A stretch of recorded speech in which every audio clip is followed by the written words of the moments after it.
Hi folks, this is Jay. We're visiting a garden on Urban Farm Day.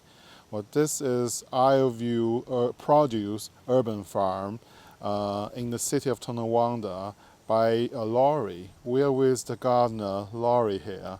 Laurie, can you see Hi if we... everybody, welcome to my gardens. Yeah, so you're in the city of Tonawanda, Yes, and this is not just your garden, it's also a market garden because correct. you grow a huge variety and also quantity I of do. produce, and you are self-sufficient and you can share with the community about your bounty in your garden. Yeah. Yeah, so before we enter the produce stand area, can we take a look at this beautiful display of flowers? You have petunia here, right? Yes, yep. And what are those? These are snapdragons, Snapdragons. Oh, they're which are beautiful. deer resistant and rabbit resistant. So they Yeah, do very well out front here. yeah, they're beautiful. So Thank you. they look particularly nice in front of the white picket fence. And behind the white picket fence, you utilize the majority of your front yard as a vegetable patch, right? You have, so those are cabbage, right? Yes, I typically plant the brassicas out front. This first row in the springtime is all lettuce. Oh, okay. And when that comes out, I put some leftover tomato plants I had here. And then we have the green cabbage, red cabbage. There's kale over there. Yeah. This third row was cauliflower and broccoli, which I pulled out and replaced with yellow squash and zucchini. Yeah. Some cucumbers, and then carrots over there. So even in our area, in upstate New York, we can have the cool season vegetable, then the warm season vegetable. Yes. Yeah. So people always think we have such a short growing season, but there are ways you can extend the season. So I see you have the hoop, like with the covering. So that is for These have to be covered every night. right now. Oh, right now, yes, because okay. the deer and rabbits will Oh, eat everything. I see. Yeah. They've eaten the tops off of all of the tomatoes. Yeah. All the tops of my beans are gone. Yeah. So yeah, but that just make your garden more impressive because you It has have to be all those critters that you have to Yeah. constantly fight with. One thing I noticed, you have those two mini greenhouse on your porch. So why do you have them there? I use those to harden off my plants. That the seedling that you started Yes, from I seed. start all of my vegetables from seeds in my basement under grow lights, and 90% of my flowers are started. I see. Yeah. So for anything you started indoor, they need to have a transition period from indoor to outdoor. So you use the mini greenhouse as this transition. Yes. Yeah. It's also called hardening off. Correct. It's very important step if you want to start things from Yes, seed. yes. Yeah. It's quite essential. And some of the direct sown things, like the carrots, you can start those in mid-March. Oh wow. So they can take a little bit of They a. can take a frost. Yeah. I see. Yeah. Okay. My neighbors always tell me, "Oh, you're planting too early." I said, "No, I'm not." Yeah. Okay, so can we join you for a walk in your garden or farm in the back? Sure. Yeah, I will follow you then. The- So you set up the produce stand on your driveway with this kind of like a, do you call it a tent? A tent, yeah. Yeah, oh, it's really, really lovely. Yeah, this is quite different than any other produce stand I have seen because usually they have a little wooden structure by the street. Yeah, but this is more inviting, and you have the folding tables set up on both sides. Yes. Yeah. So I see you have a sign here, but this is not for the produce. This is for something you had going on early in the season. Yes, the beginning of May, I have a Veggie Start plant sale. So you sell the surplus seedling that you started from seed. Yes. Wow. So how did the public respond to the plant Very sale? well. I sold out in 4 hours. 4 hours. How many? 500 plants. 500. I Wow. might have to find some more room in the basement to start more. Yeah, well, that's such a good idea because when you start seed, you always do them in large quantity, and then you have the surplus. Yes. Yeah, why not have a seedling sale at the beginning of season? Yes. So now we're entering the backyard. So the entire backyard is dedicated to growing produce and some of the flower, but you utilize the flower as cut flower for your own enjoyment. Yeah. Let's take a look. This is really beautiful. Thank you.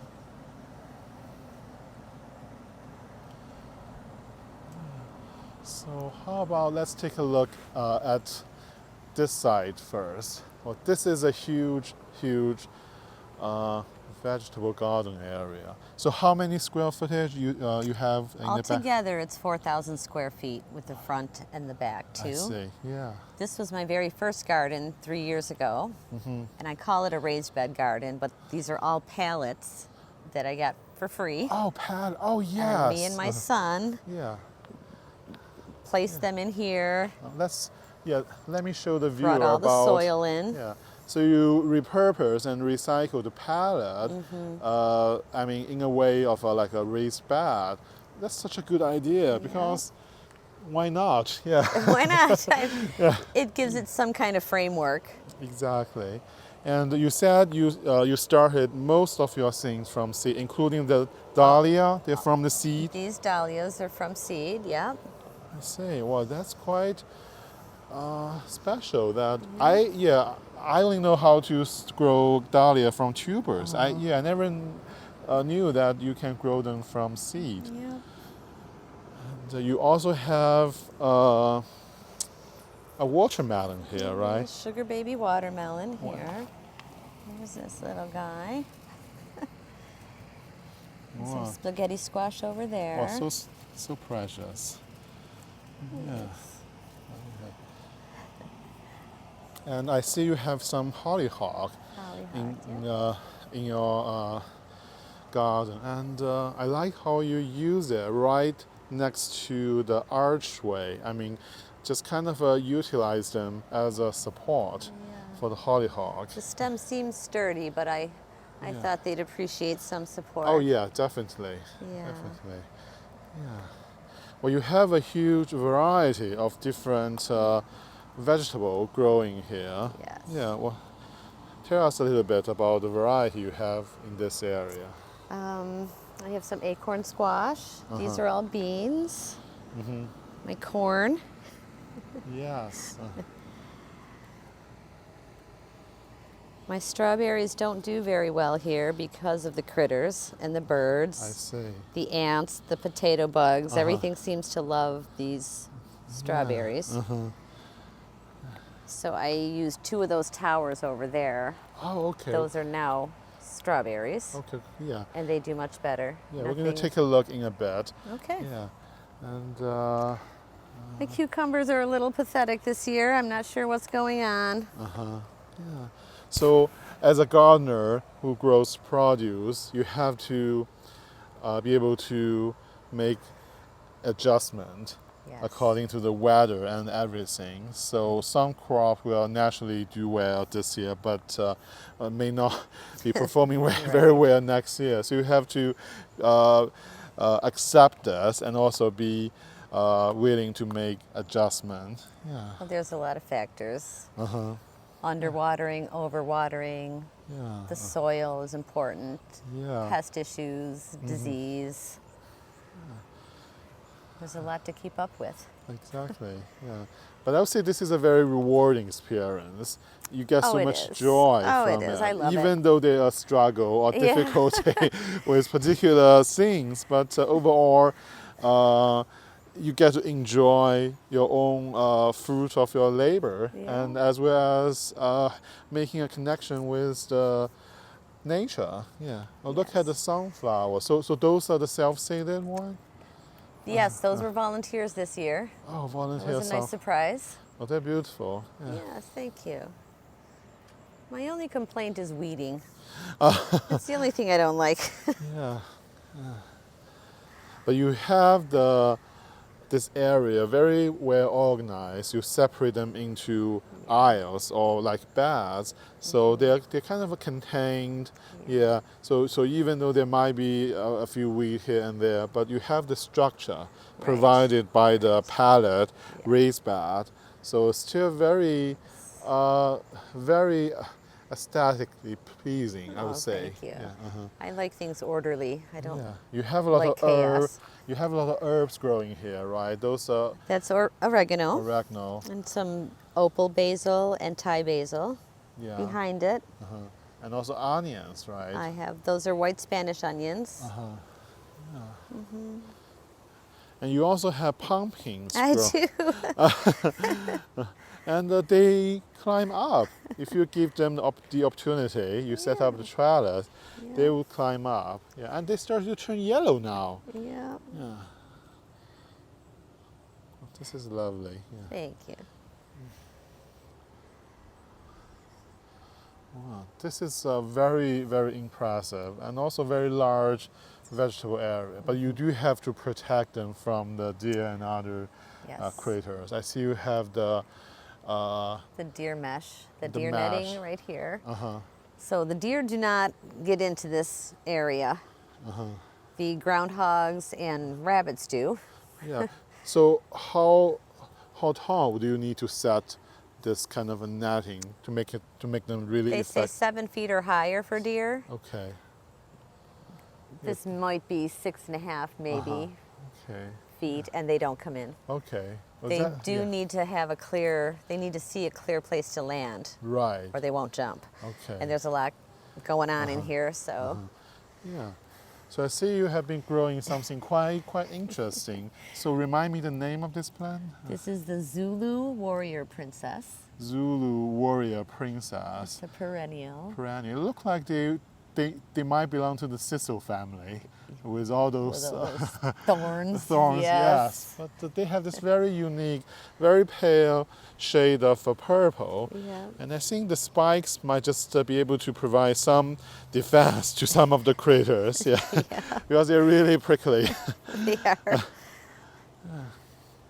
So how about let's take a look at the other side. Okay. I know you have something quite spectacular over there.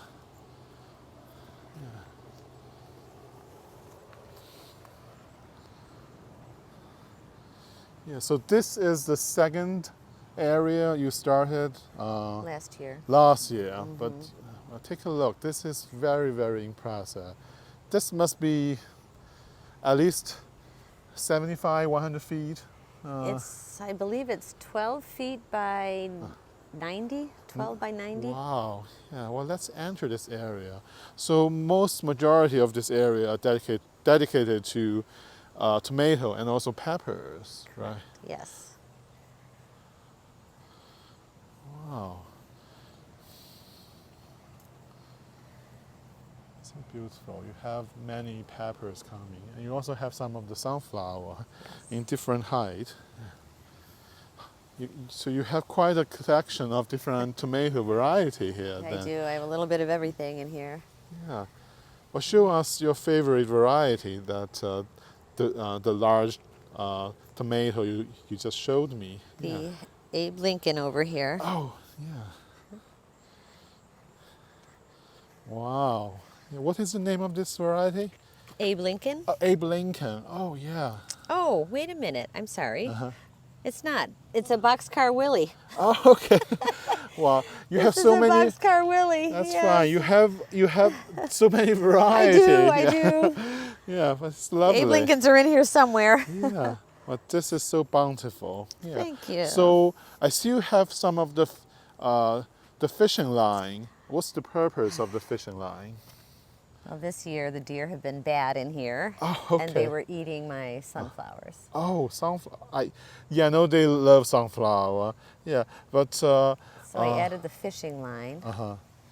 hoping to deter them from jumping in here. Right. So they would jump from the other end. From this pathway here. Okay. Yeah, they go up and down here. Yeah, because that is kind of they have a land.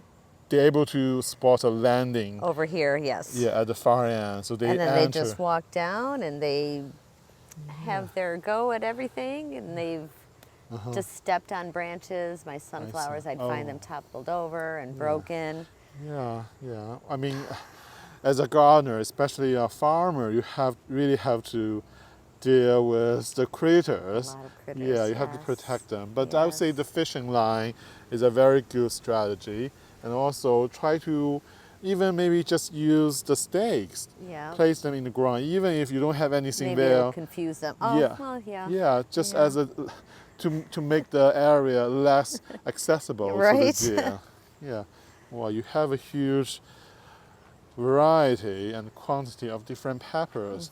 So I can understand why you say that you cannot eat all the produce. You have to share with other people. Yes. Yeah, I can Yes. tell. Yeah, but this Yes. just brings you so much joy. Yeah. I want to show you the grapes too. Let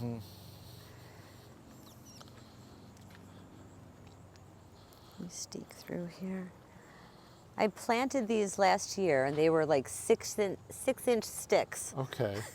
And this is the growth, Wow, the new and growth. you have the And I have you like have the little grapes now. bunches here. Wow. Yeah. Wow, yeah. Well, they're lovely, and Thank you. yeah, this is just so encouraging that just from a stick last year you can have your own Right. grape just Right. within a year. Wow. Yeah. Can we take a look at the the tower, growing tower area after we leave this tomato and pepper bed? Yeah.